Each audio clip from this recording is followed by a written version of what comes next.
Like, what's the first thing we teach in all languages? Hello. Hello, my name is.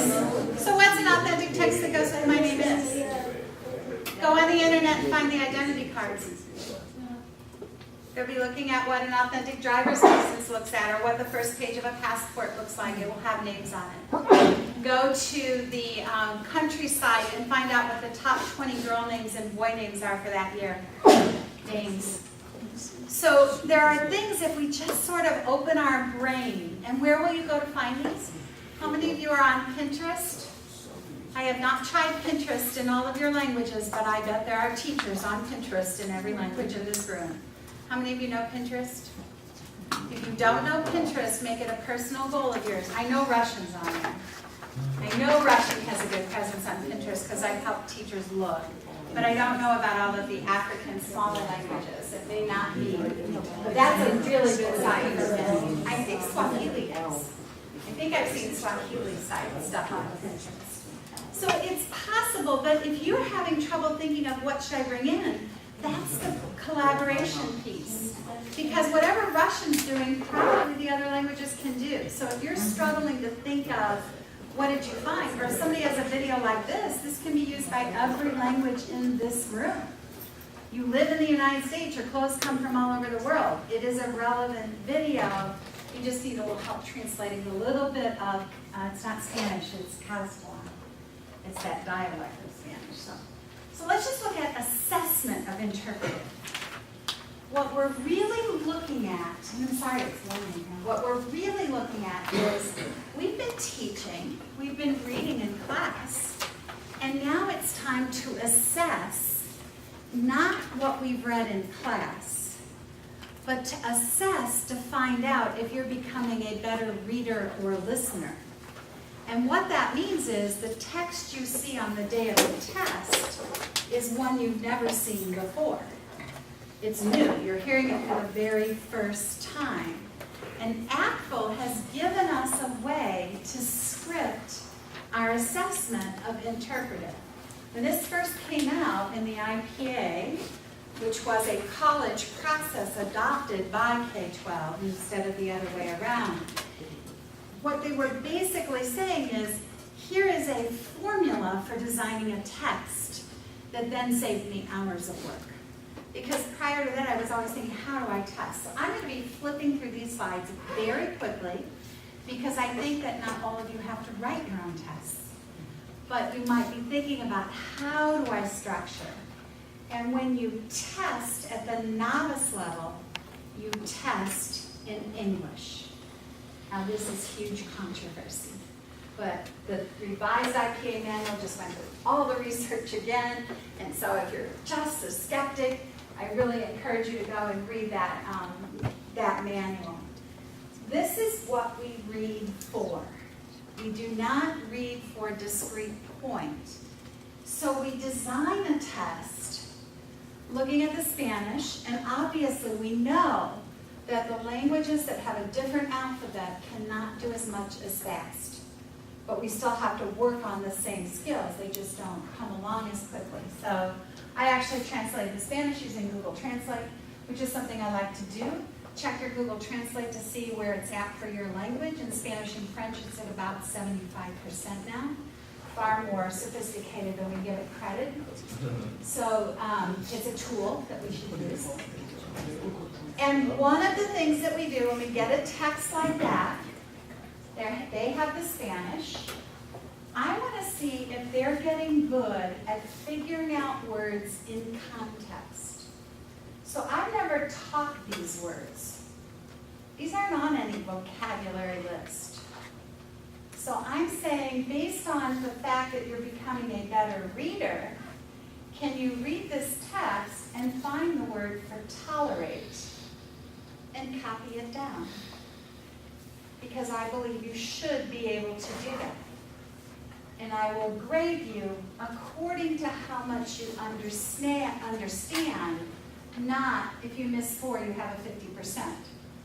Because on the actual rubric, if you miss 4, you would get an 80%. Because you're a novice reader, and the novice descriptor doesn't say you'll understand everything. It doesn't say that. It says you'll understand the main idea.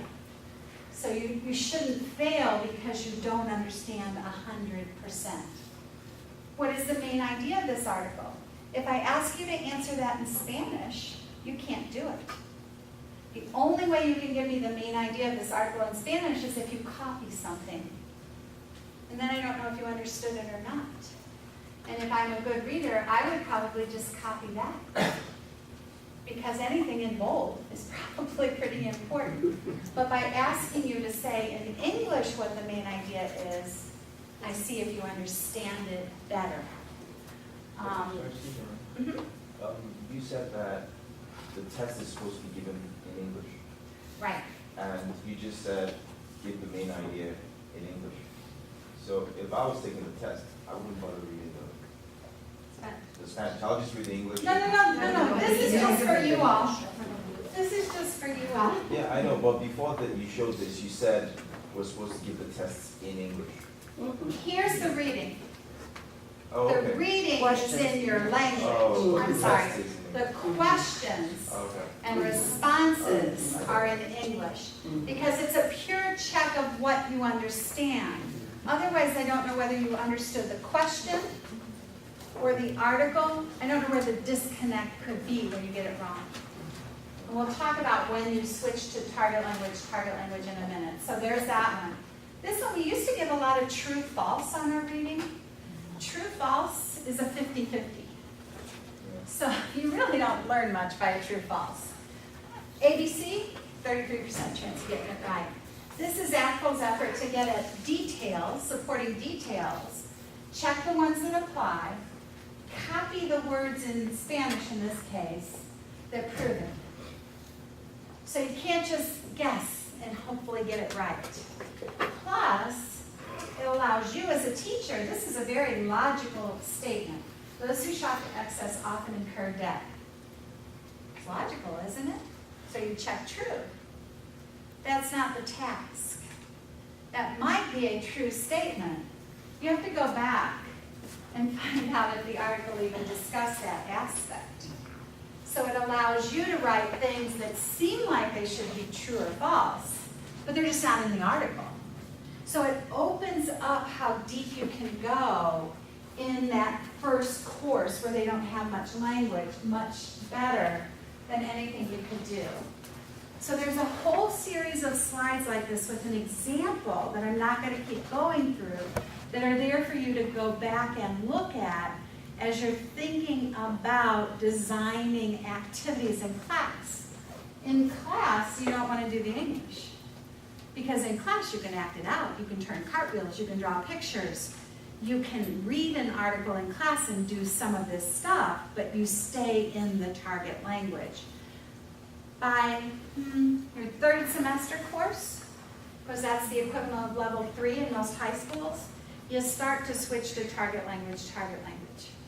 It's when they have enough language to say things in more than one way that you start to make the shift to doing the same type of testing in the target language. But what we've often done in upper level courses, literature, read this short story, and then I'll give you a test over this short story. And the test is a content test. Who, what, when, where, why. Well, you don't know if I read the story or I just took good notes and listened to you, or maybe I went and read it in translation and that gave me half of what I needed to do well. So if you really want to test their reading, you would read 2 or 3 short stories in class. And for the test, they would get a new short story that they've never seen before. That's a test of reading.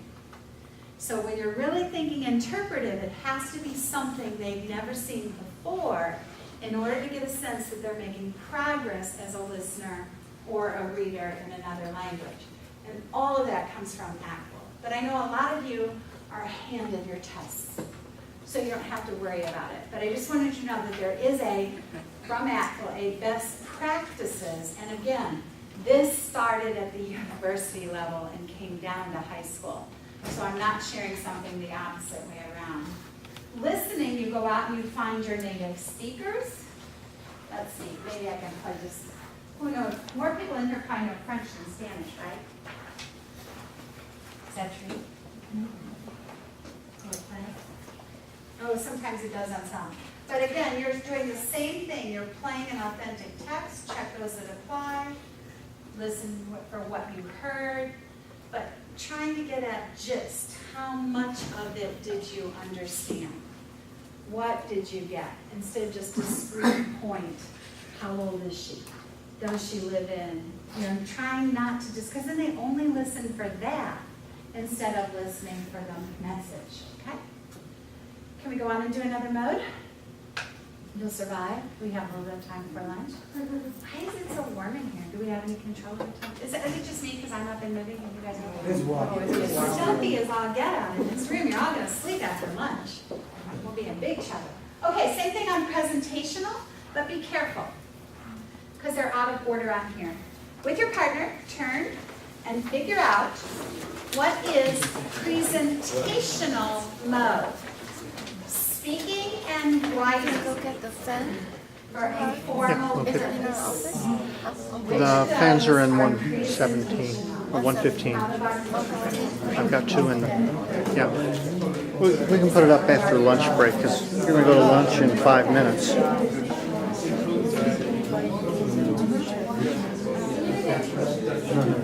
Which of those you have the two for? So, we'll finish this up and then we'll go to lunch in about 10 minutes. The presentational mode is rehearsed. For those of you that love grammar, this is the one where you get to count grammar. Because they really should not be making as many mistakes in the presentational mode. Because they can consult resources and they go through drafting and revision. And so your tolerance for error should be lower. It's either speaking or writing for a formal purpose. So you put some thought into it. So when you went through these, it is not negotiating. You give me something to read and I have to understand it. You're gone. I don't get to ask you any questions. Which is how when you pick up a paper from your students, you're reading that paper and you're thinking, how much of this text do I understand? And where are my question marks? Because I can't figure out what you're saying. But you're not there to ask. So there's no negotiation. It's random? No, it's not random. Sometimes it is. I mean, you get frustrated when you give a writing assignment and they turn in garbage. It shouldn't be garbage. It should have been polished. It's not always. It should be planned, organized. You shouldn't just be doing it to write. I gave a lot of writing assignments that were just fake assignments. Like, you have $1 million. What would you do? Now, why would I tell them to write something on having $1 million, what would you do? To see if they know the conditional. That's not a reason for writing. Nobody writes to prove that they know grammar. You write because you have something to say. And you write because you have something you want me to read. Did you really want to read? In my case, that would have been for level 3 French, 92 compositions to read on what would you do with $1 million. Did I really want to read that 92 times? You don't need to rely on circumlocution in the presentational mode. You can find the precise word. If you're out here in the interpersonal mode, you might have to say, oh, that thing, that, blah, blah, blah. You don't need to do that when you're writing. By the way, when we write, we circumlocute a lot. We often go for the word, like I'll write and I won't know how to spell a word, so I'll just say it a different way. So, but when we're really doing formal writing, we should look up and take time to find the precise word. This last one is really important. Why are you having them write if it's only for you? Really? Because you're not going to get their best product. So can they publish it on a class wiki? At least let their classmates read it or upper level students read it? Can they put it on a blog? Can they put it on an authentic language tweet feed so that other people from the country are going to be reading it? because you want to get it out there for that intended audience. So, something to think about. When we write for three purposes in real life. We write to persuade other people, or we speak to persuade other people. We write to explain, and we do write to convey personal experience. But persuading and explaining are more real world than personal experience. So when we design our writing assignments, we don't want to be just in that I circle. We really do want to teach them to express their opinions about writing. Just going to give you a couple of quick ideas. I'll never know one, I promise. Viewpoint. What makes an ideal city? We've read this. Okay, now what are you going to write after we've read this? Because you're going to see tomorrow especially that when we get a text, we want to do something in the interpretive, the interpersonal, and the presentational. I had you read this, now I want to turn it into a writing assignment. I will pick the key words, because you can't do that yet. You're too low. So I will tell you that the key words in the article are city, energy, culture, climate, Bible, clean, enjoy, and life. And I want you to write a summary. You've read the article, we've worked on it. Here are the key words. If you understand the article, you can write a summary. The ideal city is clean, has high energy, and provides good climate where people can enjoy life. It is a vital place with interesting culture. You're working on your writing. I hate to tell you this, who are teaching freshmen this fall, they did not all graduate knowing how to write in English. I'm sorry to tell you this, but you may be still teaching them to write a sentence. So please do not start saying write a paragraph without ascertaining that they are writers. And this is a way to work on teaching writing instead of just write. Because if they can't write in English, they can't write in Russian or any other language. Less is more. Don't ask them to write anything beyond a paragraph until they can do so. Because all you're going to do is read 3 paragraphs of garbage instead of 1. Work on a good paragraph in your lower levels, and then increase the quantity when you know they can do a paragraph. Actually, short, succinct writing is a critical need, and major corporations are hiring tweeters. This is a new job. You can be hired as a tweeter. Because being able to send a message out in 140 characters or less and keep your company name alive on Twitter is a critical need now. So we might be thinking a 5-page essay is a great thing to do, but the truth of the matter is, in a foreign language, they're not going to need that until they get into those upper level courses. So you got to put writers. So we have 6-word memoirs. This is a great review activity in your upper 102s when they have some language. In that first week of school, first week of the course, ask them to say who they are in 6 words or 6 words. It can't be over 6 words. They have to sort through all the words they remember and identify who they are in 6 words. And then teachers have expanded this on creative writing sites to be all different topics. Anyone in here fish? No fishermen in here? You'd have to understand the culture of fishing to get this one. I caught a fish. Never mind. Because the big one always gets away. So 6 words can tell a story, but when you try to put it together, you have to sort through 100 words to come to 6. If I told you to write 2 sentences, you'd have it done like that. So that's your thought as you go off to lunch for writing. Less is more. And we'll do the assessment part after lunch.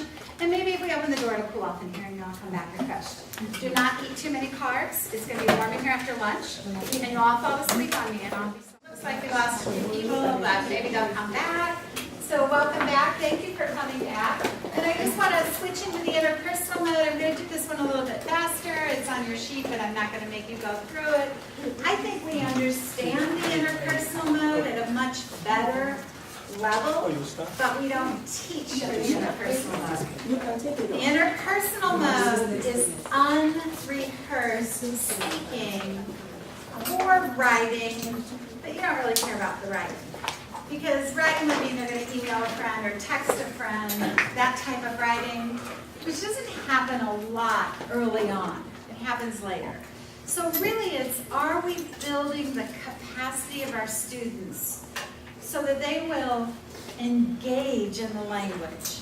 And by that it means, like, if you're out there in Bloomington, you're in a coffee shop and you hear somebody speaking French. Do you turn and say, hi, how are you? I speak French too? Or do you go, I don't want to speak that language?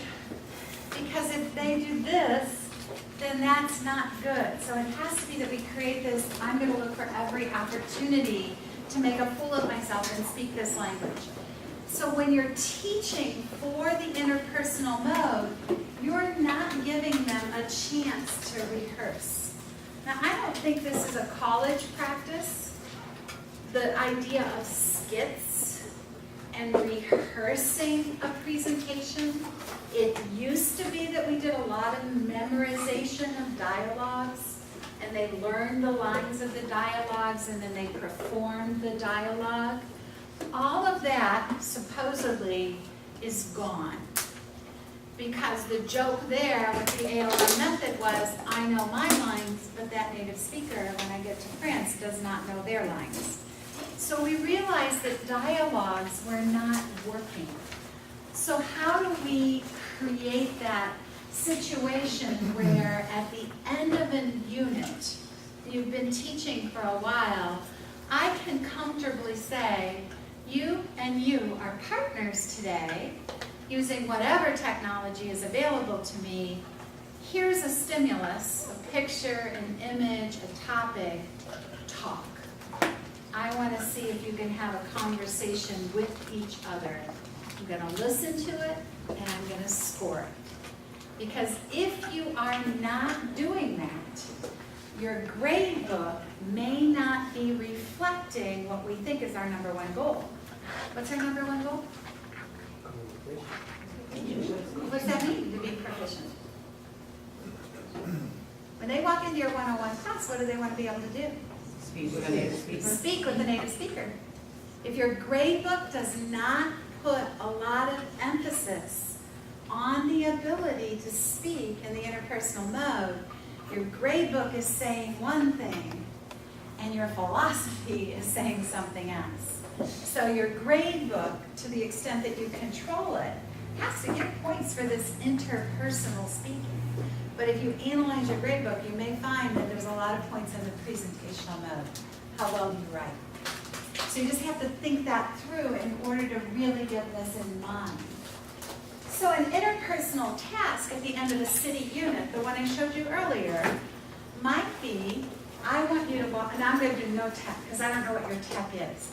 If you walk into my class that day, I pull my popsicle sticks out, which is what I always did in high school, because it lowers the affective filter. You can grow them up a little bit and have their names on index cards, or you can use the random sorters now on the computer screens, and you pair them.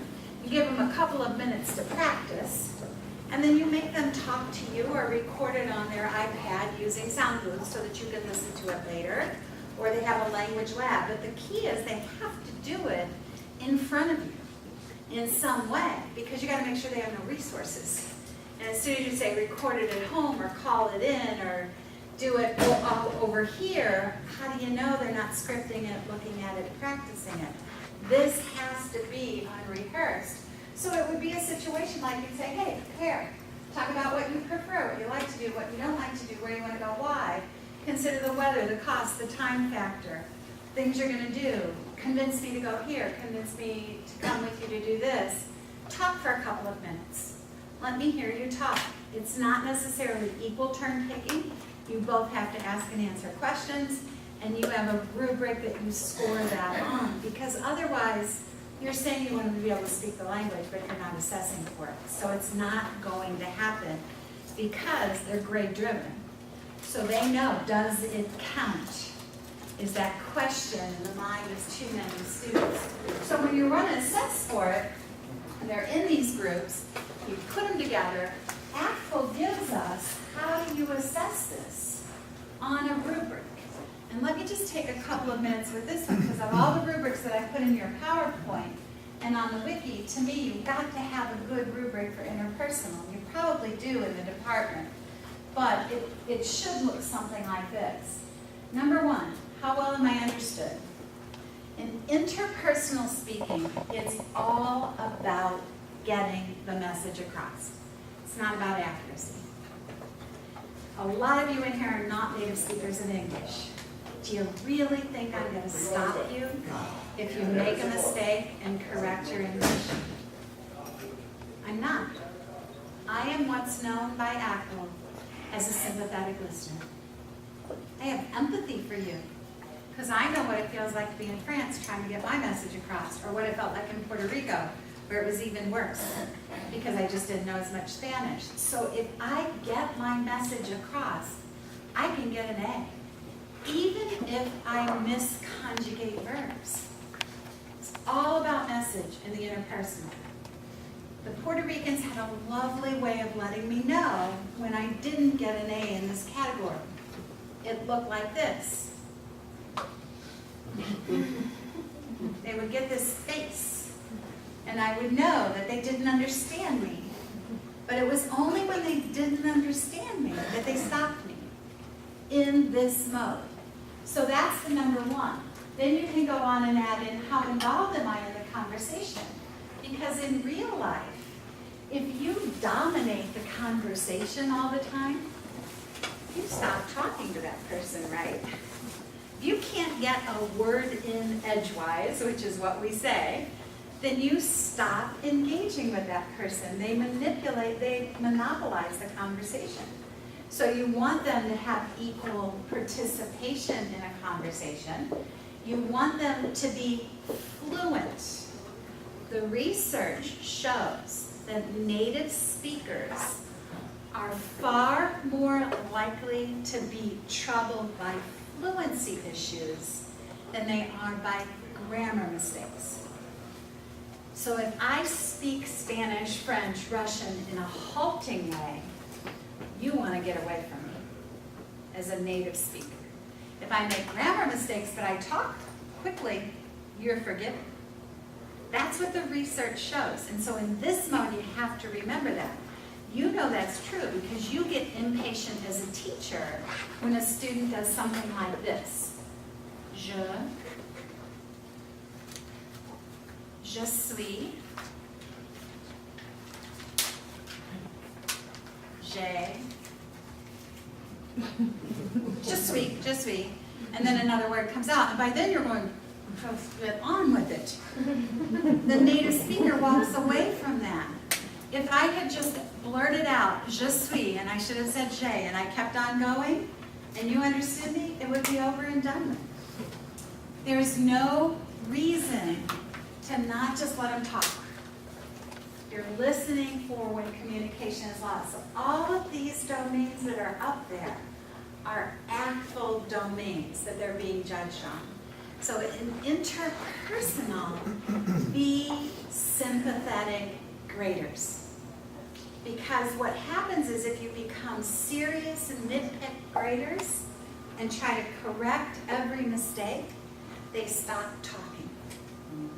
That's why your A student often doesn't do as well as your C student when they actually get overseas.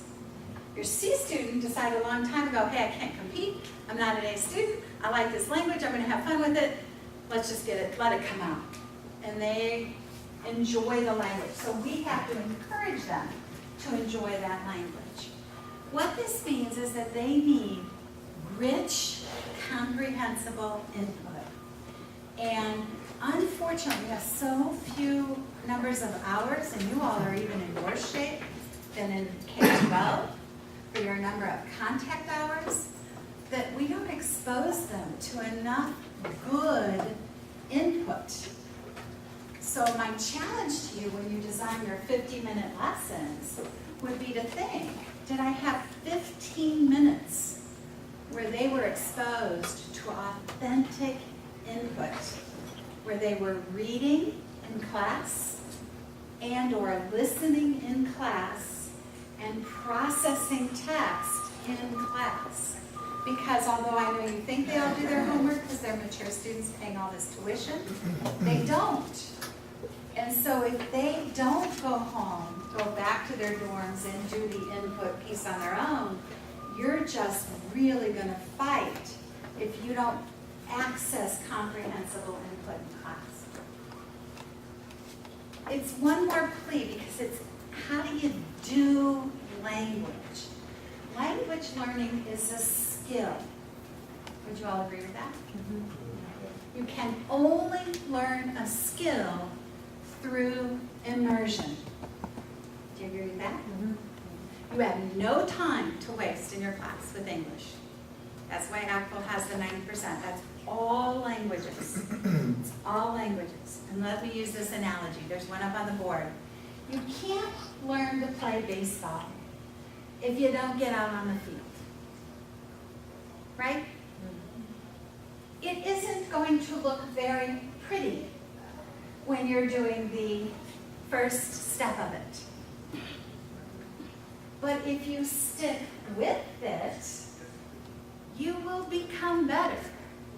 The problem is too many of our students stop about here, and then they can't do anything at all. They give it up on the sport. And very few, in fact, will make it to the superior level.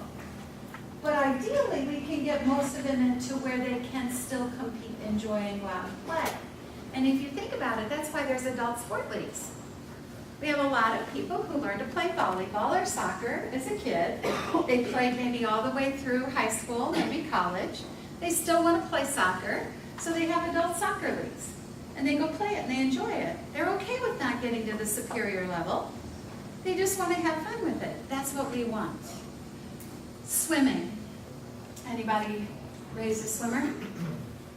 What if I took my grandson to YMCA lessons and I paid my money and the swim coach put the child on the side of the pool for 3 years?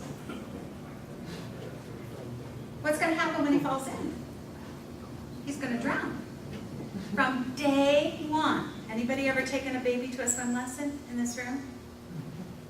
Okay, here's an American cultural thing for some of you. We had a pool in our backyard when my kids were babies, so I had to take them for swim lessons early. What they do at the YMCA at 6 months is they let mom or dad get in the water with baby. And here's literally what you do. 6 months old. You hold the baby in your arms and you look at him. And the person there is telling you, Mom, Dad, you have to do this because you don't want to do it. And what you do is you're bouncing them up and down in the water and they're giggling and laughing. And then they tell you to blow in their nose. And so you take a deep breath and you go, and then what you have to do is you have to dunk your baby under the water. And when they bring them up, and this is what they tell you to do, dunk them under the water, bring them up and giggle. Wasn't that fun?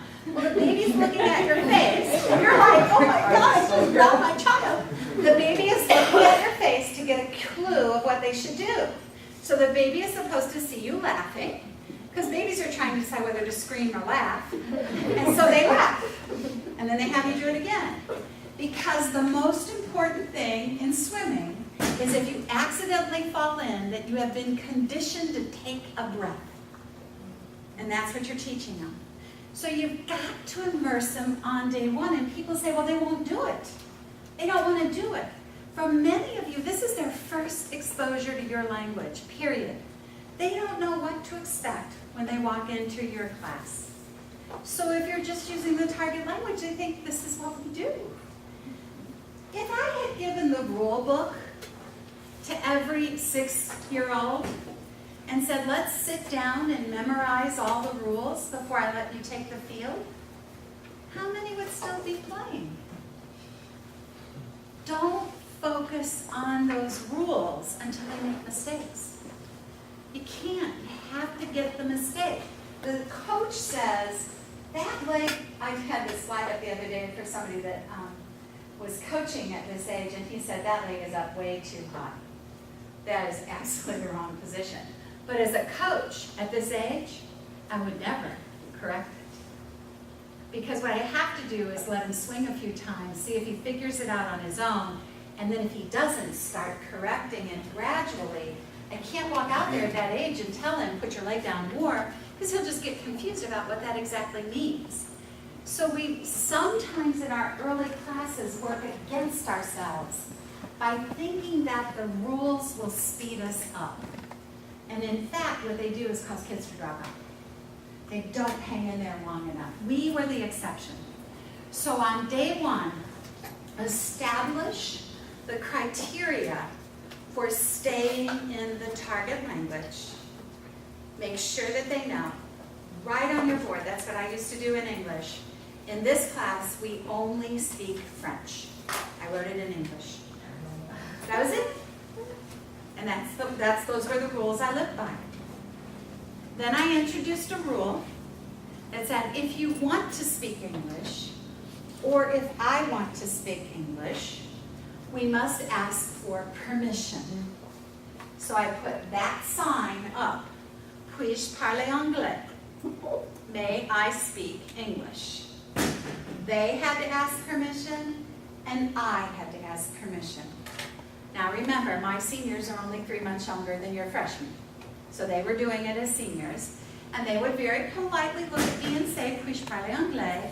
And because I'm a very nice teacher, I would smile and say, no. That was the end of it. So then they could ask again if they were desperate, but what that really did was let me know that there was confusion. Do I need to paraphrase? Do I need to go and draw a ridiculous picture on the board? Do I need to slow down? What do I need to do to make this person feel more comfortable? If she asked again, puis-je parler anglais, I might say, oui, 20 secondes, 20 seconds. Because a lot of times what they're going to try to do is pull you off topic. They're going to ask that cultural random question, anything to keep them from having to do the hard work. So I also had to ask permission. Now that's the part they loved, because they knew that I liked doing my grammar in English. So I would say, puis-je parler anglais, and they would just say no. And there was no 20-second grace period either. That was the end of it. But that's okay. But what it did was it put a very important barrier in the room so that we didn't just kick into English. We didn't code switch. Because code switching, leave that open if you can. It's going to keep it a lot fresher in here. And if the noise gets real disturbing, don't you guys think? Because it got so stuffy in here earlier. Code switching in the brain is really harmful. It's the same thing with translation. That's code switching. That's what causes that. So you need a barrier to create this sort of fun and games of keeping it. Now, what if she's about to cry? She doesn't understand. She said, puis-je parler anglais? I'm apparently not able to help her. I've been drawing pictures. What I would say then to the class is, il y a un interprète? Is there an interpreter? Because what I would rather do is call on him to give the English than me.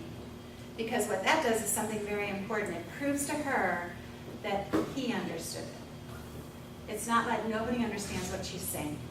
No, somebody understood what she was saying. Maybe 3 hands go up, 5 hands go up when I ask for an interpret. At least the English is coming from someone else and not from me. So things like that, I think you need to think of as part of your first day, second day procedures.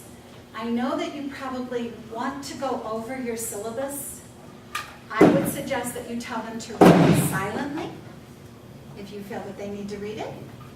And if there are any questions, they can raise their hands because they don't have them. So when you read a syllabus to them in English on the first day, you're really just doing the obvious. We think we sent them to you able to read a syllabus in English. I'm not 100% sure, but we think we did. So just anything you could do that would put that barrier in. And there are a lot of articles written by Apple about strategies for staying in the target language if you're struggling, just to kind of monitor. But the best thing you can do is turn that camera on yourself and see when you're using English. Because I get the opportunity to observe a lot of classes, and what I find is teachers will say it 3 times in the target language and the 4th time in English. And what the students do is wait for the fourth time. They're not stupid. So if they know that you're going to eventually explain it in English, then they just wait for the English. You just really. Now, along those lines, whatever you choose to say, it has to be comprehensible.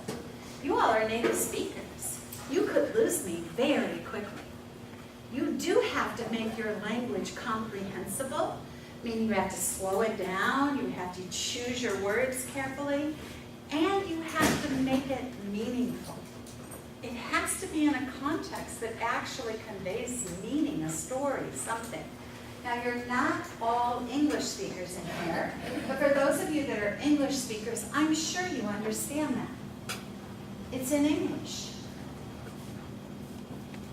A related observation about the F distribution is that it is positively skewed, not symmetric, as our Z and T. This is because F is always positive, is the ratio of variances, both of which are positive, so F itself must be positive. There is no left-hand tail of F because the F distribution ends abruptly. Did y'all follow that? Native language English speakers, is it comprehensible? Anybody in here understand the English that's an English speaker? Not me. I don't understand it at all.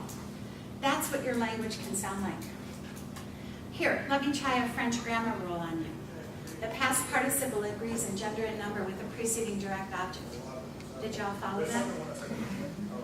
Your grammar rules sound like that. Okay?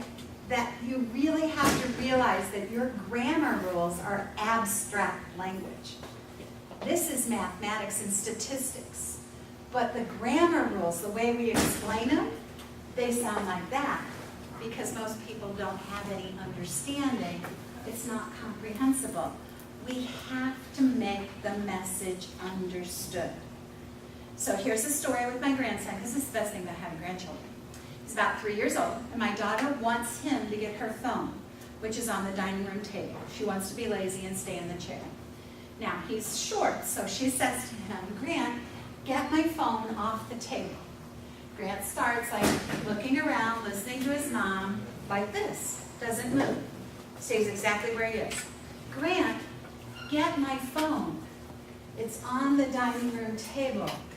He gets up, he moves towards the table. He's like this, he can't see it, he's too short. Grant, it's on the table. Here's where the grandma and me almost went, like, don't do that. Grant, get up on the chair. Get up on the chair. And she's literally doing, get up on the chair, get up on the chair. So you see him climb up on the chair. My phone, now, because I don't know whether he doesn't understand phone or whatever it is, he's looking but not touching the phone. And he touches him, no, my phone. And she's doing like this, my phone. He gets it, and she says, yeah, thanks. And he gets the biggest grin on his face because he understood the message. But she had to go through an extraordinary amount of action, acting out, saying it multiple times, changing the words. But if we don't allow our students to have that moment of, I got it, we're robbing them of that feeling of, I'm starting to get better at this language. It's on us to make the message comprehensible. That is our responsibility. So what makes things comprehensible to young learners? This is what you have to do in 101, 102. You can paraphrase, you slow down, there's all kinds of things you can go back and look at, but that chart right there, I would copy this out of the slide presentation, I would put it someplace you can look at it, because when that class is looking at you like, and you know they're not understanding you, it's a down and dirty, do I need a visual? I need pictures? Maybe I better slow it down. Maybe I can circumlocute. Maybe I can paraphrase. It is sort of your guideline of, uh-oh, it's not going well, what do I do? Because your first instinct is to explain it in English. And that's the worst thing you can do.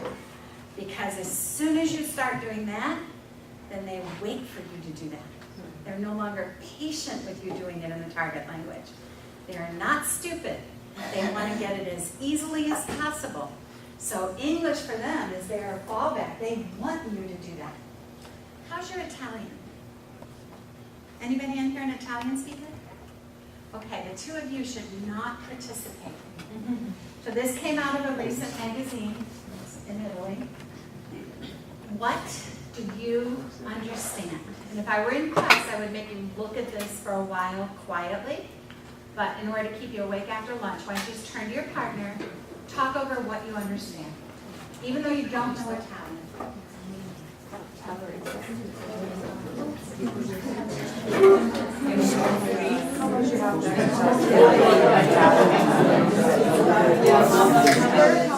would not in class allow you to call out what you understand, because I'll switch it from Italian to English. So I'm doing this just right now just to prove to you that you understand a lot with no help. So what did you understand in Italian? Something with calories. Minutes. Weight. Kind of. Gender. Men and women. What else? Exercise, calorie burning. Calorie burning. Fast food. Fast food. Now go ahead, I'm sorry. Maybe what you need to do to burn after consuming this. Okay, maybe what you need to do to burn the calories off after you eat this. Now, this is authentic text. Does it have culture in it? What have you learned about the Italians because I gave you this piece of text? They don't eat fast food? This showed up in an Italian magazine. Fast food is Their sandwich, what's their sandwich? They do eat fast They food. like their alcohol. it's all in bread. I think that's a very astute observation. Obviously, since they put alcohol first, maybe they're trying to tell people, watch how many empty calories are in your alcohol if you're worried about being healthy.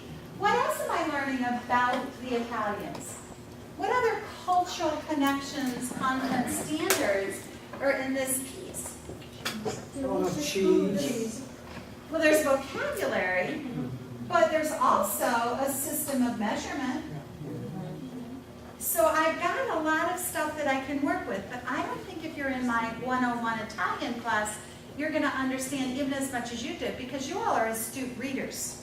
Even though you don't speak Italian, you're really good at context clues, because you already learned one language, and there's a lot of cognates in Italian. So what I would have to do to teach this is I would have to add more visuals, so that I can be saying, come se dice, or come dit-on in Italian, which I can't do, point to this picture, because they don't know how to say to weigh, and ask them to skim the text to find the new word for to weigh. Now, I bet there's some of you that don't know how to say to weigh in Italian, but now if I say to you, how do you say weigh, can you find it? Can you use context clues to figure it out? Peso. Can you use context clues to figure out walking? Camino. So you might not have recognized camino on your first read through, but if I start doing how do you say, you may not have realized man and woman and the different ways. So I can help you to understand the text if I add the picture book that we know we need at the novice level. You can't treat a novice you can't make a novice understand without images, unless you use English, and we want to avoid English. What else could I do? I can start to paraphrase. So I put this up in French because I can't do it in Italian, but how do you say? Or here's one where I want to teach vocabulary by using circumlocution. So I'll just pick one. Quelque chose de jaune qui va souvent avec un hamburger. So I can say that in French. Quelque chose de jaune qui va souvent avec un hamburger. Because these are words they know. Something yellow that goes with a hamburger. And now they have to pick out the word for cheese. Oh, something yellow. Quelque chose de jaune. So it's not the bread, it's the cheese. So I can work through it by saying an amount of Coca-Cola. Une quantité de coca. Une quantité de coca. And that would be, what do you think it would be if you don't speak Italian? Channel football. Una Latina. So I'll help you figure out una Latina. So I can help you work your way through. Does it take longer? Yes. I could have given you an Italian English vocabulary sheet and made it happen like that. But you would not have improved your ability to read or use Italian. You would have speeded up that day's lesson, but you wouldn't have accomplished anything long term, which is your goal of letting them pick up authentic text and really understand it. Or what is the main idea, and I give you choices to help you think that through. There are some words that have to have visuals. When you try to tell me something out of your language and your culture that has a representation like vigilante masks, and that's in Spanish in Puerto Rico, how in the world do I explain what a vigilante mask is without a picture? There is no way, unless I give you a picture of vigilante mask, to convey what a vigilante mask is, or a heroes, or any of those. So some words are cultural, specific words, and they require an image. Some stories require images. Guys, I'm going to invite you. It is my wedding anniversary, honest to God, in Puerto Rico. And I am invited on my wedding anniversary, my 35th wedding anniversary, to go to the beach. Take a boat and go to a beach for the day.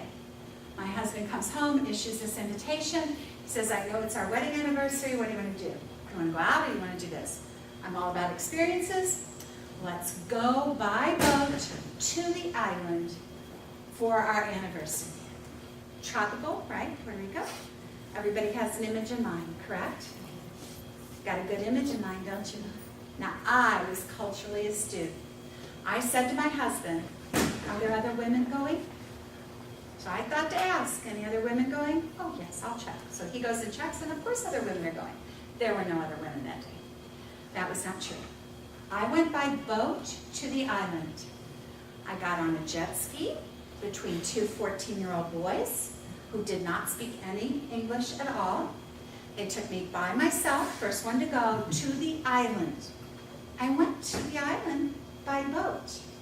Now, I know that you might be thinking of a Caribbean beach island, white sand. It was a mangrove island. Does anybody know what a mangrove island is? The mangroves put their roots down in the water, and it creates a mangrove island. There's no beach. It just sort of creates a shelter. So on my 35th wedding anniversary, I stood in water or swam for 6 hours at a mangrove island, and then we took the jet skis back. There are some things in your cultures that you might even say the word school. Their cultural reference for school is where they went to school. If you really wanted to understand the word school in your language and culture, you need a picture of what school looks like, because otherwise their brain is just applying. So visuals have a real important place in our classrooms in order to create that cross-cultural context. Okay, I'm going to tell you a little story. Moi, je suis une tortue de mer. Et oh, je suis une tortue de mer.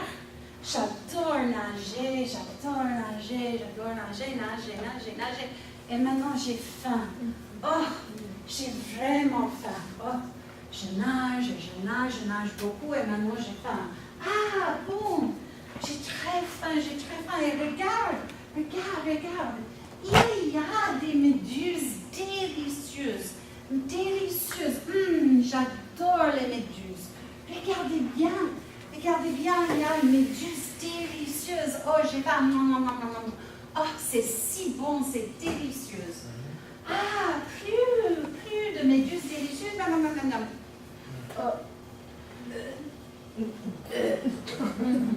Oh, je suis mort. Quel est le problème? C'est une méduse. C'est vraiment une méduse. Ici, une méduse? Une méduse, non. Non. Ce n'est pas une méduse. C'est un sac plastique. C'est un sac plastique. Tell your partner what I just said.